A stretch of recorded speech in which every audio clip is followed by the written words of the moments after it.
Okay.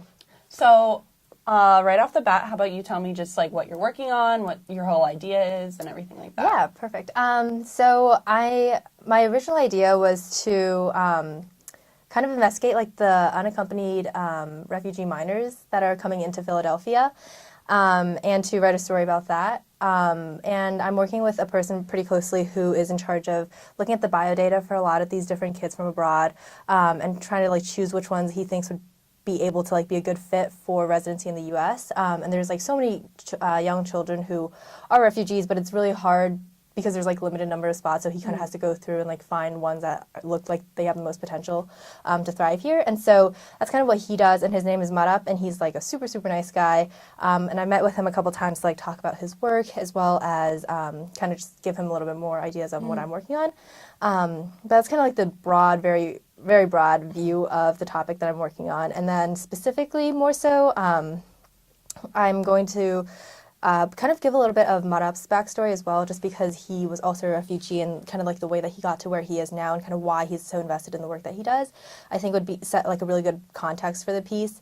And then kind of jump from there to actually doing a ride along with him as he goes to pick up one of these kids from the airports, because he's like the first face that they usually see when they get to the U.S. So just kind of like being able to witness that experience and to document that, I think would add a lot of color to the piece, just because it's more like firsthand. And I feel like, I don't know, airport meetings are like such like a unique and like special moment. So I think everyone remembers like one of them that they had. Exactly. Yeah. So I feel like it'd be really nice to be able to put some of that down on paper as well. So and then I think those two are like the main components, and then I really want to include some just background information as well, in terms of like, you know, just how many unaccompanied minors, refugees there are, and kind of what are like some of the main hotspots or like main countries that they come from, and kind of also give like a little bit more context in that sense, just in kind of like the international scope of what's going on. Yeah. But yeah, still like really rough, you know, in the works, but that's kind of like the picture I have right now going in. Was it really hard to like find this person that you're like contacting and working with, or? It's actually really funny, because originally when I pitched this idea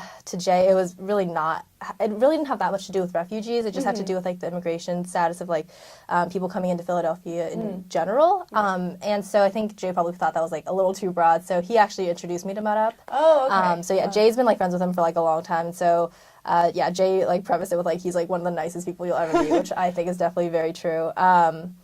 But yeah, so Jay put me in contact with Marap, and I've just been emailing him back and forth, and so we've been like setting up times to meet.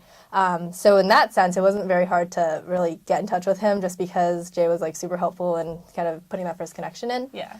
But yeah, now I can imagine like if it was kind of just, you know, going in blind, like I would have like a very hard time finding like a good person to work with this on. But I think especially the more I talk to him and the more I hear about his story and why like this matters so much to him, like the more excited I am to like kind of dig his brains a little bit more and put that down. Well, he also sounds like a pretty like special character. Oh, someone for who sure. can do all that. Oh yeah, no, for sure. And like I don't know, he was telling me some of these stories that he had like gone through when he was young, and it just like breaks my heart even hearing about it now. And he's like, you know, he's not like a child anymore or whatever, but like just the stories that he still remembers so vividly from when he was young is just like absolutely heartbreaking. But for him, it's like very special because he didn't let this stuff get him down. And like if you met him, he's like the happiest, like most optimistic person ever. And I think that a lot of it was kind of being grateful for what life has to offer, because he kind of saw what life could be like, right? And so like the fact that he made it here, I think he just like takes that and like uses it as like motivation, as opposed to like, I feel like if that happened to me, I'd just like want to, you know, like crumble. Yeah, exactly. And like just be super sad all the time. But yeah, which I think is like another reason why I think he will be like a really interesting character, just kind of his unique mindset that he has on life in general. So yeah, I'm like super excited to like keep talking to him and working with him. Are you nervous at all to like capture that, like to work through your piece and like really get his personality down on paper? Or I am actually. That's like a really good point. It's just, yeah, I think because he has like such a strong personality, and like I don't know, I respect him so much for like the way he's able to like take, you know, situations that are like very negative and turn it into something that he can like use for, you know, to like better himself. And so I think, yeah, it'll definitely be like challenging to make that come across in like the way that I truly feel that he is. And I'm also like nervous about like making sure I get the details right of his story, because I don't want to like put in kind of like my own thoughts or like be like, oh, I thought he said that, and like just Yeah. put it in when in reality it didn't happen. 'Cause I feel like that's just, writing his story, which is like not what I'm trying to do. I think I'm just trying to like tell his story, right? Yeah, I'm actually really looking forward to reading your piece. When everyone was pitching, it was like, that sounds really interesting. Oh my gosh. Just because, like, I feel like that moment at an airport is Right? so important, and I think it's so cool that you're going to be able to experience that from, like, just a different perspective. Yeah, and I think it's also like one thing that Marab says he does is he'll research the common foods for like that kid from like where he or she is from, and then like he'll make sure that's the first thing that they eat, just to be able to like kind of give them that like feeling of home when they're like in this place that's completely Wow. unknown. So yeah, so I'm like really excited to kind of see how that plays out. And yeah, so he'll like, usually he knows about 2 weeks in advance when someone's coming, so he said he'll like let me know when to kind of expect someone. So yeah, I'm like looking forward to that. That's for sure. so cool. Yeah. Okay, so I guess we can start off with just kind of a little bit of background on your piece and kind of what you're writing and what you want to like discuss about in your piece. Yeah, for sure. So my initial pitch to Jay was I have a twin sister. She goes to UCLA. I'm here at Penn. And so my initial pitch was just to like go to Los Angeles, see her apartment, see her school, meet her friends, and like subsume her lifestyle for that day. And I presented it more in like a Parent Trap kind of perspective where like I would actually be her, but that like wasn't exactly what I had in mind because we're not identical twins. A little obvious. No one would believe that I was actually her. But I did go to Los Angeles, and I did spend an entire like 24 hours just doing everything she would normally do on a regular Friday. And I saw her apartment for the first time, and I met her friends, and I went to her job, and I just like chronicled everything. And it was kind of in an attempt to like reconcile all the differences we now have in our lives, because I grew up with her. Obviously, she's my twin sister. So, you know, we spent so much time together, and so much of our lives were interconnected and the same. And coming to college and being, 3,000 miles away from her, I realized how much was different. And I realized how much about myself was different. And I wanted to see how much about her was different, and if we had the same differences, and just like what I could learn about her now that I don't live with her, because she's my best friend. She's the most important person to me. So that was kind of the crux of the story. Wait, that's amazing. And I guess, so when you kind of went into this, were there anything that like really surprised you about like, I don't know, I'm sure you went into like this day with like, oh, I can expect like so-and-so. Was there anything that was like really surprising or like that you hadn't really expected, or like a different direction that your piece kind of took after spending your time with her? Well, I mean, obviously I knew Rachel, my sister, growing up. So, I knew what to expect from her, like, behavior, her emotions, her attitude, and whatnot. But I don't think I expected to see such a drastic, like, difference with her confidence around her friends or, like, her emotional states when it was just the two of us, like, her willingness to talk to me about some stuff that we've never spoken about before, which, like, growing up, it was always there. We always knew what was going on with each other, but, like, the conversation was just so much more elevated because we had both grown up a little bit.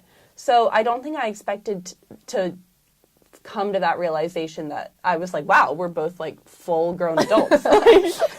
Because when I think of my twin sister, I think of us as little kids, playing around, messing around. So I always just associate my sister with like childhood, and for sure it was really weird going to Los Angeles and being like, wow, like I have a sister who's an adult, and that means I'm an adult. No, so that 100%. was cool. Yeah, for sure.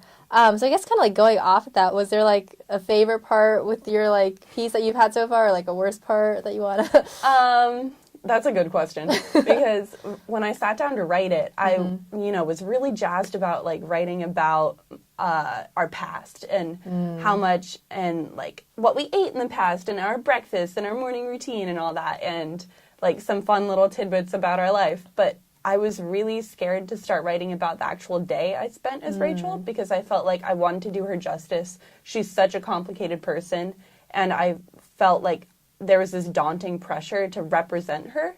And since I care so much about her, I was worried about, like, representing her in a true, correct, authentic way. Hopefully I can do that by my final draft. But yeah, I mean, you're off to, like, a great start based on, like, what we've read. And I think that, I don't know, I just think it's, like, such a unique idea that you were able to come up with, because I think when we think about like this whole twin thing, we think, oh, like the Parent Trap version that you mentioned, right? But I think that the way that you went about it, I think is a little bit more special, more unique, and so I think that will definitely give like a really cool take to your story.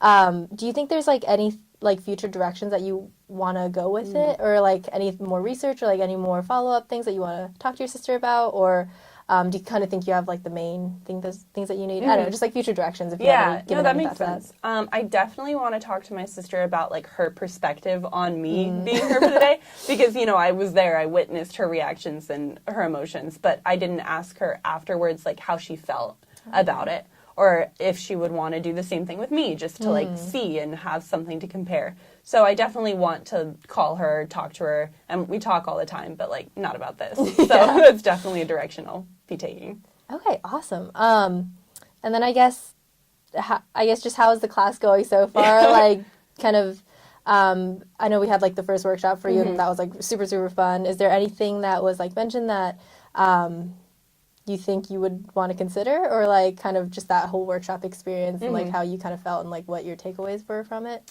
Well, I haven't been in a workshop like scenario since high school, because I went to an arts high school, so I had a bunch of workshops then, but they were never as constructive as the workshop we had here.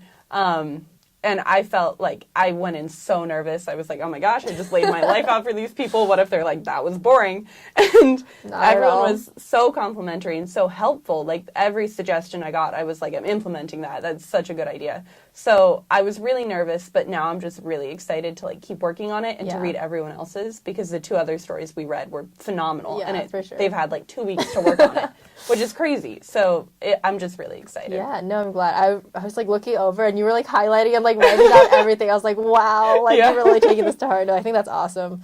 Yeah, I guess, is there anything else that you really want to mention about your piece or like talk about? Not at the moment. Okay. Read it. It'll be a good time.